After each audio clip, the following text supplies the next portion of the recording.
terkait dengan akses ke istilah kita tuh emergency health countermeasures. Itu ada 3 tuh. Diagnostic tools, vaksin, sama therapeutic obat-obatan. Ini yang paling kemarin susah diakses kan. Nah, masalahnya ada 2. Itu yang kita solve di deliverables nomor 1 sama nomor 2. Yang nomor 1 harus ada uangnya. Kalau nggak ada uangnya, gimana bisa negara-negara miskin dapat akses?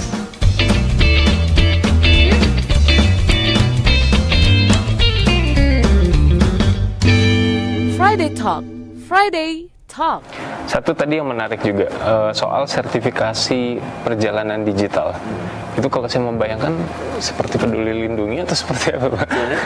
Sebenarnya paling gampang kayak paspor aja. Paspor. Ya, jadi paspor kan yang menentukan kamu boleh masuk Indonesia apa enggak, gitu kan?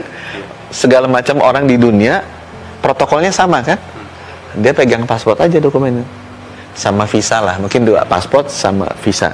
Tapi di seluruh dunia sama kan, dia pergi ke Argentina, dia bawa paspor sama visa Indonesia. Orang Argentina pergi ke Turki, dia bawa paspor Argentina dan visa masuk Turki. Prosesnya sama juga, datang ke airport, ya dia mesti datang ke imigrasi untuk dicek dan dicap. Gitu. Prosesnya sama. Nah, kita ingin lakukan seperti itu, tapi bukan urusan legal. Ini kan urusan legal kan, supaya masuk. Ini urusan kesehatan. Dan kalau paspor itu masih fisik, kita melakukannya digital kayak Peduli Lindungi. Karena aplikasi kayak Peduli Lindungi itu di seluruh dunia udah ada. Cuma dokumennya instead of passport yang tebal, kita jadinya QR code aja standarnya WHO. QR code itu udah ada isinya buat kesehatan. Yang penting adalah apakah dia sudah divaksinasi. Sampai kita naik haji ada meningitis kan? Apakah sudah divaksinasi, ada paspor kuning. Itu nanti digital aja, nggak usah pakai paspor kuningnya. Dan juga udah dites apa belum. Ingat kan waktu kita pergi, selain vaksin kan datang tes PCR, celok PCR itu kan bisa beda-beda. Pada saya udah nih di country saya udah tes PCR, tapi nggak dipercaya sama di sana. Sama juga sama paspor kan. Paspor Indonesia masa nggak dipercaya? Sekarang kan dengan ada mekanisme internasional yang mengakui bahwa kalau format paspor sebegini, tolong diterima dong. Kalau format visa kayak gini diterima dong. Nah, kita ngatur kayak gitu. Kalau format laporan vaksinasinya seperti ini atau laporan testingnya seperti ini diterima dong di seluruh dunia. Nah, itu yang sudah kita bisa dapatkan pakai standarnya WHO, dan kita Indonesia sudah berhasil mendapatkan support dari negara G20 untuk diusulkan di World Health Assembly sebagai revisi dari International Health Regulations-nya WHO terkait travel. International Health Regulation itu kayak undang-undang. World Health Assembly itu kayak rapat DPR atau MPR untuk ngetok undang-undangnya gitu. Tapi ini undang-undang kesehatan dunia lah gitu kira-kira. IHR ya, IHR. Ada concern soal keamanan data nggak Pak saat membahas itu? Keamanan datanya, ini kan karena ini digital, datanya kan bergerak kemana-mana kan. Cuma kita di perbankan udah biasa tuh. Contoh, kalau kita punya kartu kredit Mandiri Indonesia di Singapura gesek bisa kan? Kita punya ke Amerika, gesek bisa. Even colokin ke ATM di Eropa bisa tarik cash. Itu kan ada datanya yang seliweran kan. Dia akses Indonesia, lihat limitnya berapa, dia approve, oh limitnya segini, dia nariknya masih cukup. Itu kan data itu seliweran secara digital. Nah, kita meniru mekanisme ini. Ada mekanisme trusted key repository. Nah, itu kita taruh nanti di WHO. WHO yang pegang apa istilahnya lah, encryption key-nya, sehingga seluruh negara dunia akan merasa aman bahwa pertukaran data masyarakat mereka itu aman. Tapi itu suatu hal yang biasa kan, di perbankan kita udah seamless, itu udah seperti hal biasa aja tuh. Gesek-gesek kartu kredit gitu kan. Hal yang baru. Bukan hal yang baru itu. Hanya diterapkan saja di sektor kesehatan. Dan ini Pak, soal harapan Indonesia bisa menjadi salah satu produsen baik itu vaksin, terus obat, alat kesehatan ke depannya, ada kemungkinan untuk seperti itu Pak? Di region kita deh gitu. Memang ini kan ada masalah akses ke teknologi ya. Itu sebabnya deliverables kita nomor 5 adalah untuk membangun sistem kesehatan dunia di mana kita melakukan redistribusi dari kemampuan research and development dan juga kemampuan manufacturing untuk 3 hal tadi, emergency health countermeasure, vaksin, therapeutic, sama diagnostic tool. Nah, ini negara-negara selatan Karena yang biasanya ketinggalan yang di selatan kan, yang di Eropa malah lebih kaya, lebih maju. Itu udah mau duduk bersama-sama.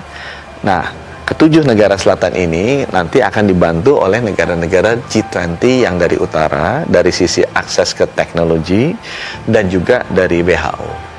Jadi di selatan Afrika, Afrika Selatan. Di selatan Asia ada banyak tuh, Turki, Saudi Arabia, India, Indonesia. Di selatannya Amerika ada Argentina sama Brasil. Ini 7 negara G20 yang berlokasi selatan. Nah, kita udah bikin kesepakatan bahwa kita akan tukar-tukar inilah kemampuan lah dan knowledge. Turki, Saudi Arabia, Indonesia. Kalau mulai dari Afrika ya, Afrika Selatan, geser ke Eropa Selatan ada Turki, ke Asia di selatannya ada Saudi Arabia, India, Indonesia, gitu kan yang G20. Geser ke Amerika, Amerika Selatan tuh ada Brazil sama Argentina. Kan soal teknologi dan knowledge ini mahal Pak ya. Saat obrolan gitu, apakah mereka sudah legowo bersedia gitu untuk transfer teknologi and knowledge? Salah, diskusi dan negosiasi ya. Jadi ya jalur yang pertama adalah jalur WHO, karena WHO berkepentingan harus untuk melakukan redistribusi ini. Jadi kita yang 7 ini berhubungan sama WHO. WHO udah bilang, oke, aku bantu di Afrika Selatan sama di Brasil. Argentina, Indonesia ini subnya, gitu kan, dia udah bantu. Yang kedua ada jalur bilateral. Jadi kalau Indonesia sendiri, kita mencari misalnya teknologi mRNA. Brasil nyari, India juga nyari, Afrika Selatan nyari. Afrika Selatan ininya dengan WHO. Brasil ada jalurnya sendiri. Kita kan kemarin udah resmi tuh pabrik mRNA dengan kerjasama dengan Cina. Saya juga mendengar dalam presidensi G20 ini concern soal harmonisasi kesehatan dunia. Kita bingung nih, ini maksudnya itu yang kurang harmoni itu apa? Apa yang diharmonikan, Pak? Yang diharmonikan, bahasa harmoni ini sebenarnya dipakai untuk deliverables nomor 4 sama nomor 3. Jadi harmonisasi dari standar dokumen kesehatan. Jadi kayak ini kayak paspor. Paspor kan udah harmonis kan? Paspor di Brazil, paspor di Amerika, paspor di Indonesia, standarnya sama. Isinya sama, cara baca sama. Ini sama. Jadi sekarang kalau kita pergi, Indonesia ada Peduli Lindungi, ini ada Trace Together, di Arab ada Tawakalna. Ya itu disamain. Dan samanya apa? Aplikasinya boleh beda-beda, tapi QR code-nya sama. Sebenarnya harmonisasi, kata harmonisasi itu dipakai untuk harmonizing standar health protocol pada saat pandemi di seluruh dunia. Maksudnya kita tuh gitu. Dan mekanismenya sama. Dia ada tes biologis yang mengetahui, oh ini genetic code-nya apa sih virus ini, supaya kita bisa memahami obatnya apa, vaksinnya apa. Nah ini yang sekarang kita bikin jaringannya secara formal.